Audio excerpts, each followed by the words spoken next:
Bonjour, je m'appelle Alexandre Brunet, j'ai 49 ans, je suis joueur de tennis en fauteuil depuis maintenant 10 ans. Moi je m'appelle Paul Tristin, j'ai 20 ans, je fais du tennis depuis maintenant 4 ans. Je suis au club de Balma et je m'entraîne avec, monsieur Alexandre Brunet m'entraîne à moi. Mon palmarès au niveau du ski, j'ai fait les Jeux paralympiques en 98 à Nagano.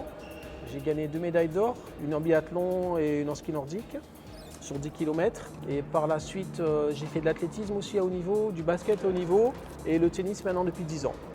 Et je suis là pour maintenant entraîner mon petit Polo. J'ai été sélectionné en équipe de France junior pour participer à une Coupe du Monde en 2022. J'ai eu par la même occasion de faire les championnats de France junior, sauf que là j'avais fini 3e, mais bon sur le podium quand même. Là mon dernier titre c'est les championnats de France 4e série, en senior par contre en adulte.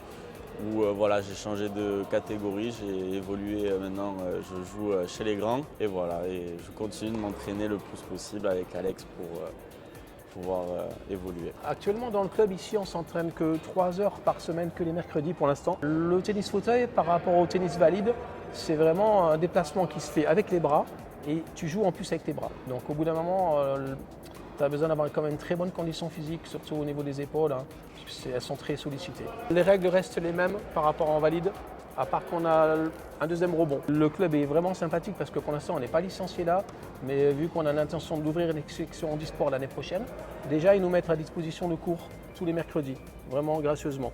Sinon moi je m'entraîne entre 9 et 12 heures par semaine sans compter les compétitions. Alors on a un revers qui est quand même assez différent parce que en fait, on garde la même prise coup droit et la même prise revers. En fait, on fait un revers inversé, ça s'appelle.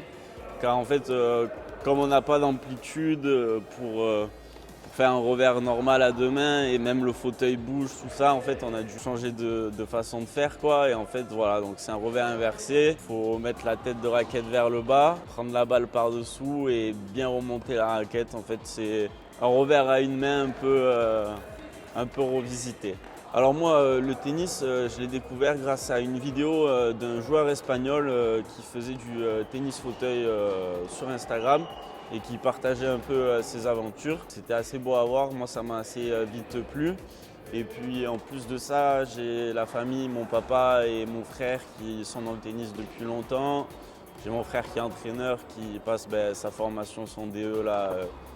Il est sur sa fin. Suite à ça, j'ai eu un appel avec un joueur qui a gagné des médailles olympiques à London, Michael Jeremias, qui m'a du coup trouvé le contact à la Ligue à Balma pour pouvoir organiser une rencontre pour voilà, découvrir un peu le tennis fauteuil. Et je suis tombé sur ce monsieur-là, avec qui on a directement accroché et avec qui on s'est lancé ce défi-là. Et moi le tennis, je l'ai découvert en fauteuil roulant en 2002. On m'a proposé de faire une saison à l'époque avec Abdeneli. Il m'a dit Alex, fais une saison avec nous.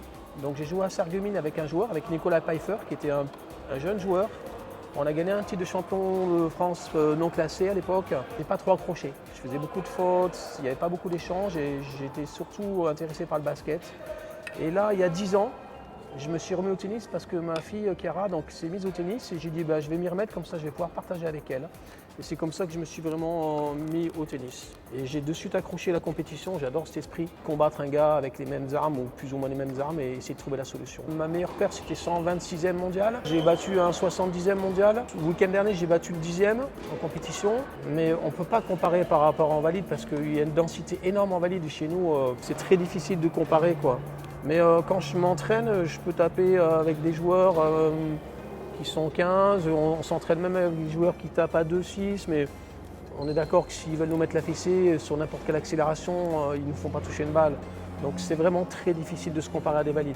Mon meilleur classement, on va dire, c'était en junior. J'ai été 25e mondial, mais le classement junior est encore plus réduit que le classement adulte. Donc voilà, on va dire que ça ne veut pas forcément dire grand-chose. Mais après là, au niveau classement français, je suis 74e. C'est compliqué pour moi de faire des tournois, hein, car ça demande vraiment du budget et c'est pas si simple. Et voilà, moi ça fait une bonne année qu'on va dire que j'ai pas fait un seul tournoi. Donc c'est pour ça que pour l'instant je mets tout en œuvre, les coups, tout ça, toute la stratégie qui est en jeu avec Alex, je m'entraîne beaucoup. Et pour ensuite essayer là, de pouvoir bientôt reprendre les compétitions pour remonter dans le classement et faire les prochains championnats de France. Quand tu fais du tennis, ça coûte cher, aussi bien en valide qu'en fauteuil. C'est pas très rémunéré, quoi. Quand tu vois qu'un mec qui gagne Roland-Garros ou les Grands Chelems, ils ont des chèques de 2 millions de dollars. En fauteuil roulant, le mec, s'il a 15 000 euros, c'est un grand maximum, quoi. Et quand tu vois que l'achat d'un fauteuil roulant, c'est 8, 10, 12 000 euros, le fauteuil de ville pareil, c'est très difficile d'aller trouver l'argent pour pouvoir exercer notre sport, quoi.